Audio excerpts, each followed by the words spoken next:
Hello and welcome to this playthrough or this replaythrough of Exit Music. So, if by any chance this is like your first time, your actual first time, or your first in a long time to see this mod, it's that if you ask me, the reason why I wanted to play this mod again and show this to you is because not only do I want to give my impressions and my insight about the mod, it's just that even if this mod is quite old,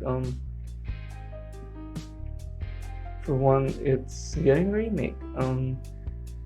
According to the team, the developers of this mod, they're planning on making a redo of Exit Music. So I think it would be fitting if we once again revisit this old gem of a mod, since if you ask me, this is one of the iconic mods of Doki Doki. So yeah, let's get started.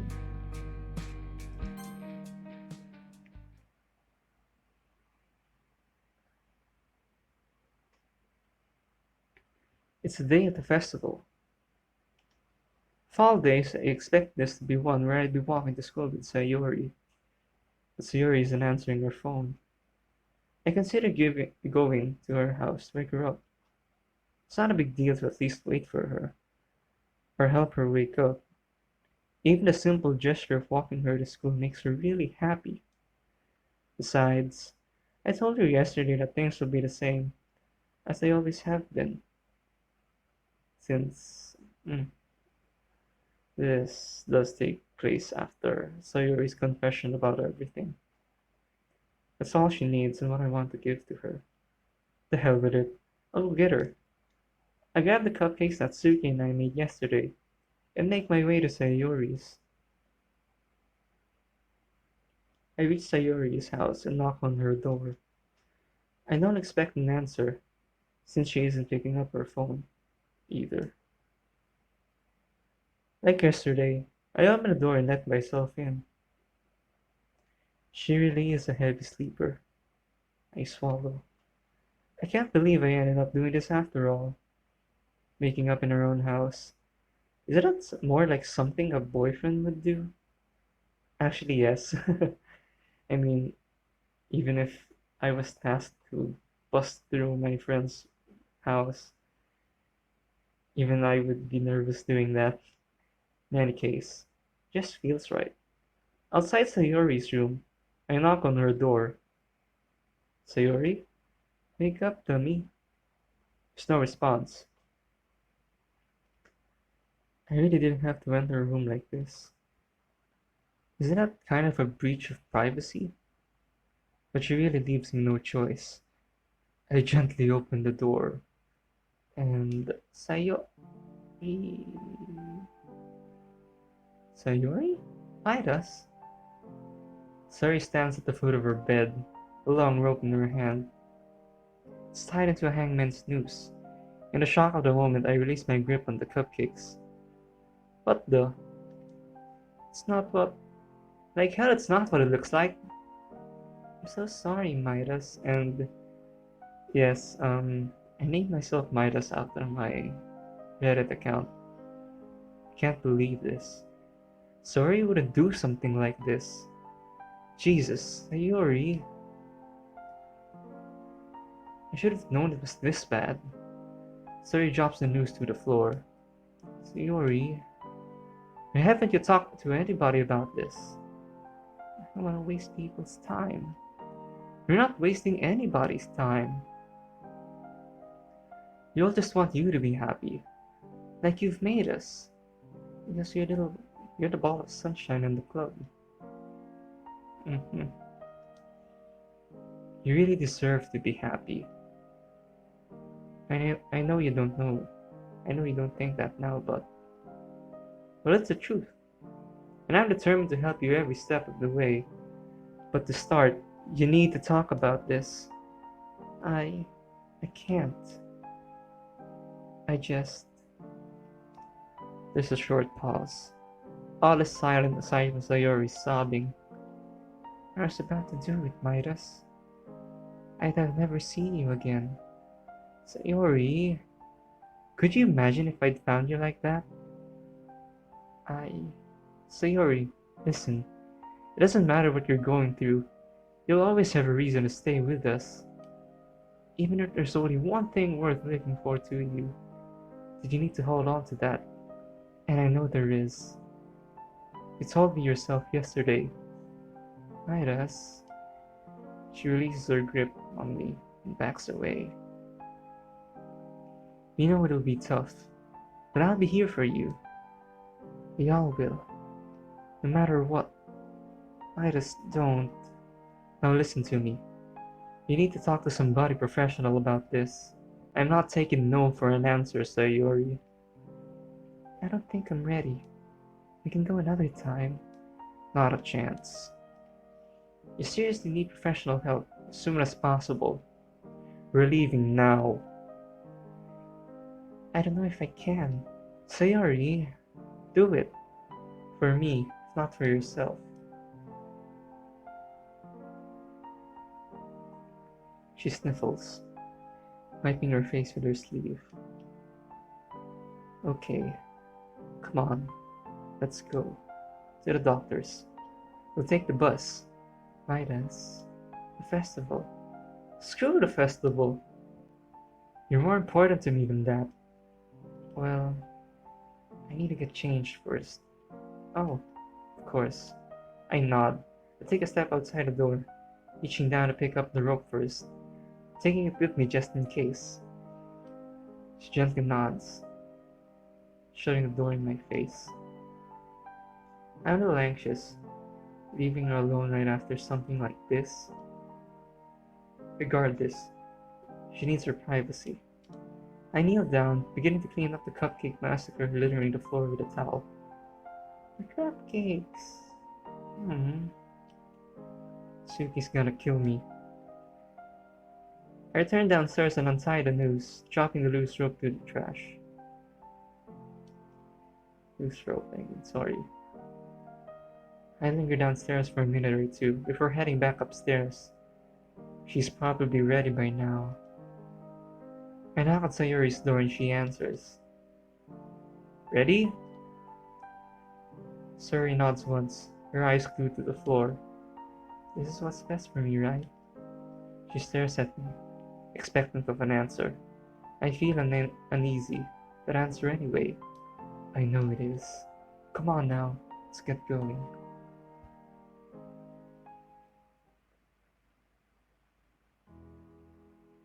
I just want to comment about the music. Even if the mod nowadays is infamous for it, you can't deny the music really fits. And one of the reasons why I'm so excited about the remake is I know that the developers would ace this one. I just know it. Sitting down in the waiting room area, outside of the doctor's office, patiently waiting for Sayori to return. I'm anxious. My phone buzzes quietly. I remember that today was supposed to be the day of the festival. Text is from Monica. Where are you? I have to reply. I'm busy. Really, Midas? Please don't tell me you have cold feet. You've got cold feet, poems or something. It's a bit more serious than that. What's going on?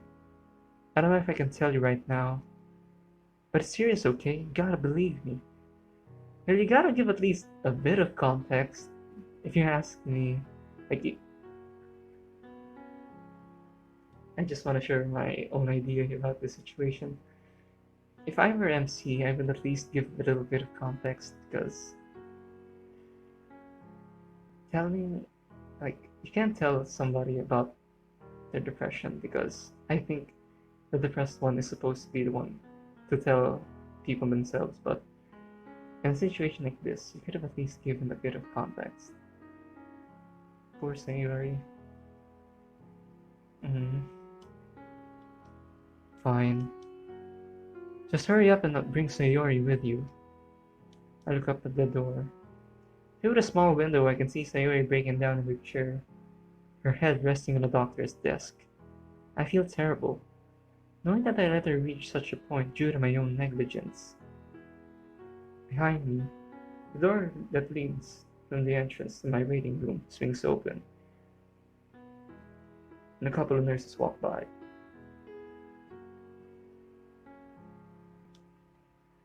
But my phone buzzes again in my head, and I turn my attention back to it. Just me and Yuri here, damn it. Why? Where's Natsuki? I don't know. Please get here quick and bring Sayori, okay? It's a personal issue. I can't promise anything, but I'll try to get to the festival before it's over, okay? Okay. A couple of minutes of idle waiting pass before I get another message from her. Forget it. Everyone's here already and they're waiting. We have to cancel. I turn the phone to my pocket, running my hand through my hair. Why now? I feel terrible for Sayori. The fact that she's in such pain right now and how oblivious I was to all of it. But on the other hand, I also feel like I've put Monica and Yuri on the spot in front of all my classmates. Monica and Yuri. That reminds me of something that Monica told me. Where is Natsuki? Suddenly, the door to the waiting room opens again, and another nurse walks by. However, she's accompanied by somebody familiar. Natsuki. Natsuki? Are you okay? She quickly turns and runs back to the way she came, exiting the hospital in tears. I jump out of my seat to speak to her, but I notice that the nurse is staring at me suspiciously. I take a seat once more, anxious now about Natsuki's well-being as well as Sayori's. Ma'am, I'm just curious. And this has to be double heartache for MC. Excuse me? What happened to her? She explains how Natsuki wandered into the hospital, bloody and bruised, looking for help. Poor Natsuki. She then cautiously asked me if I had anything to do with Natsuki's injuries. Christ, no! Why did I do that? I don't even know what's going on. I had to bring my friend here. She tried to stop myself. I did not say Uri want me to talk about her struggles so openly. Not now, anyway. Well, listen. Serious, okay? I bite my lip as the nurse continues on her way. My phone buzzes again. Are you sure you don't know where Sayori or Natsuki are? I already told you I don't know. I can't tell you about Natsuki either. Chances are, it's her own personal issue, and she'd deal with it in her own way. Still, maybe you should text her. Doesn't matter anyway. You have to cancel our performance. People are complaining over the cupcakes not being here. Yuri's gone for some fresh air. Jesus, I'm sorry, okay? My hands are tied here. I can't do anything to help right now. Like I said earlier, you could have at least given a bit of context, but I guess MC's understandable. Okay, whatever. It's you with the K. Ouch. Thanks a lot, Midas. I sigh. Now I pissed Monica off, because I couldn't bring myself to tell her what happened. I decided to text Natsuki quickly about what I just saw. A couple of minutes pass with no response. The message doesn't even mark as read. The office door swings open, and Sayori emerges. Midas, are you okay? Just stressed out. How are you? I don't really want to talk about it. Are you sure? Because I'm here for you. I can just... Midas, please. Can't we just drop this? I don't want to make a big deal out of it. Especially in front of the other club members. I stand up. Sayori, I don't think you understand how big of a deal this really is. You're gonna kill yourself. I think you should just go home and rest for a couple of days, okay? I guess I have to, right? Sorry, lets out a small bout of almost nervous laughter. It's a good idea, at least. You know that. But what about the festival? I hesitate. I don't want Sayori to feel like it's her fault that the performance was cancelled. So I decided to start with Natsuki's absence. Well, Natsuki didn't show up either. Monica had to cancel the performance, unfortunately. You didn't tell her, did you? About... I didn't. Unless you want to talk to her about it yourself, she won't know. Okay? Suri nods. I think I'll tell her, so she knows why her plans for the festival were ruined. It's not your fault. It's not your fault. Depression is a serious problem and it's not your fault, Sunyori. Mm. I can tell what she's gonna say. It wasn't your fault, Sayori. None of this is. Suri grabs my hand tightly, crushing it in a vice-like grip. You can talk to her if you really wanted to. Hell, she'd probably be able to give better advice than me. Maybe. Did you tell my parents? Okay, so, unlike friends, I guess telling Sayori's parents is the right thing to do here. I sigh. I did, yeah. Sorry though. I felt like I had to and... Thanks. I'm scared I'd have to tell them myself. Suri glances down to the pristine floor. I love you, Midas. Despite her condition, I can't lie to her. That's a big D move, to lie to someone depressed. To be unfair on her and to have her hopes disrupted like that, keep my mouth shut. A minute or so passes. That's so awkward, like you two are in the hospital waiting room, just looking at each other and nothing. Anyway, we should get going. There's no point going to school now. Why? What time is it? It's all about midday. We missed the festival and if we turn up now, Monica's just gonna get mad at us. Come on, I'll take you home. We can talk some more there. Sayori gently nods, following my lead. We exit the hospital and ride a bus back to her house. I decide to stay with Sayori in her house, just to make sure she's feeling better. We have at least a few hours together, but we spend that time talking and watching shows together. Her mother arrives first, thanking me for letting her know what happened. I tell her it's no problem. She then tells me that Sayori's father is on his way, then I'm free to leave if I wanted to. After I'm sure she's safe, I leave her with her mother and head home. Entering the kitchen, I flick the light and start to make myself a sandwich, cutting up a tomato.